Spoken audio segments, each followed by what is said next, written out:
for you to be a vibrant human being.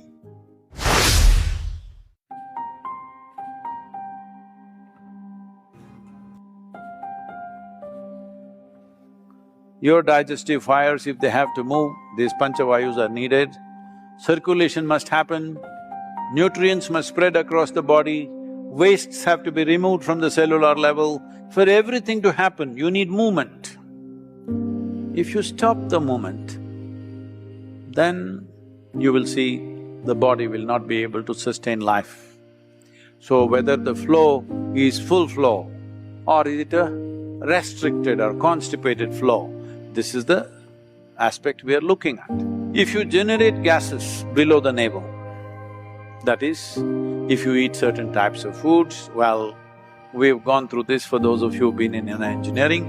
If you eat too much of tuberous material like potatoes and other tuberous substances, you will generate gas which is below the navel. Once you generate gas there, your prana between the navel and the pit of the throat will not function as it should, and the dynamism levels in your system will go down. This is one reason those who wish to meditate, those who are students and those who need to focus their mind and stay awake for long periods of time, they should not eat those substances.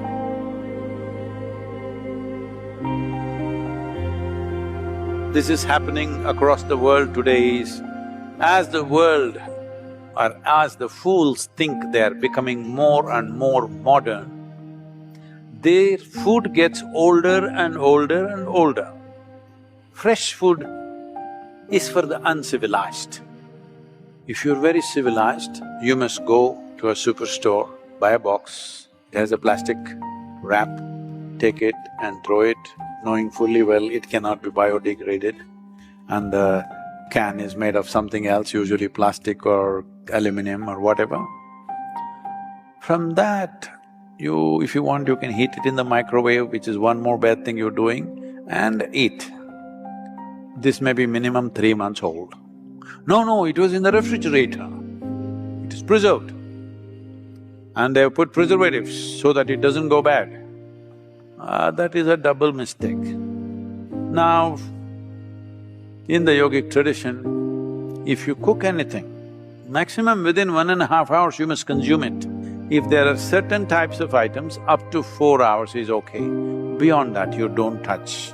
It doesn't matter how tasty it is, how nice it is, you don't touch anything because then you will develop gases in the system. Gas is not only in the stomach that you will feel obviously, but you will develop vayus in the system which will work against your pranavayu. That means your respiratory action and your thought process and your sense of smell will get lowered over a period of time. When you cook the food, to digest the food, all the ingredients necessary for digestion are not in the body alone. The food also brings these enzymes.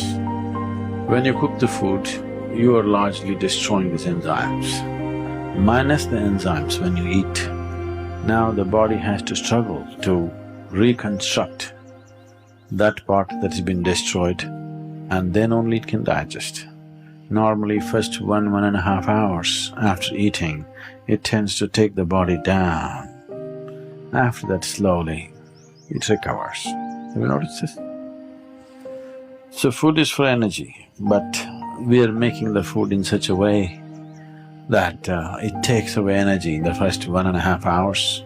Only after that, slowly, it comes back. Anyway, however good your digestive process is, still you can never reconstitute all the enzymes that we have destroyed by cooking. Only partly we can do that.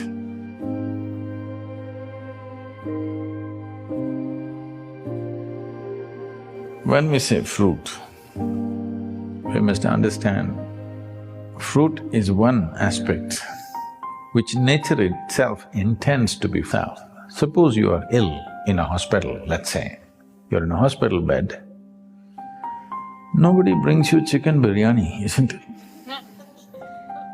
They'll bring fruits, because even your friends and relatives understand that, okay, you're eating all that, you got sick, at least now you eat sensibly. That's a message. So fruit can do miraculous things to the body. Sufficient consumption of fruit can do great things to the system. One can become very, very alive and active, no matter what is your lifestyle. The fruit that you get in the market today, we don't know what it is filled with. There is a little bit of a problem. There is no way you can eat anything today which is not chemically infested. If you're eating very organic food, it's little organic chemicals they're using. It's come to that place. It's very difficult to eat something that's just grown in the wild forest. You can pluck out something and eat. That's very, very little, not even a small percentage of people are capable of eating that anymore. It's all from the marketplace. And what goes into the marketplace is all about more, not about what. Because I clearly noticed this, the kind of country fruits that we used to eat when we were young, and today the farm-grown fruits that are coming to us, even in India, I mean here it's another matter altogether, even in India, they're not the same. They're much bigger, rounder, better looking, but this is like Botox. This doesn't work. I can clearly feel it's not the same level of strength and aliveness in it, simply because this is made for the market, not for the man. And these fruits are essentially made for the market. This doesn't mean that they're totally a waste, but they don't have the same nutrient that it used to have. So, we may have to fortify it with some amount of other food. We must check and see what kind of fruits you're exposed to. And seasonally, there are a variety of fruits. It's very incredible that what kind of fruits the land produces at a certain time is most suitable for the system. There's a lot of study about this, how for those seasons when it's cold, when it's hot, when the moisture is very high, the right kind of fruit comes out of the earth. If you're eating from that area, but now you're eating fruit that comes from New Zealand, this is another matter. If you're eating from the land around you, you will see the right kind of fruit is coming to you at the right season. It's the best thing to eat at that time.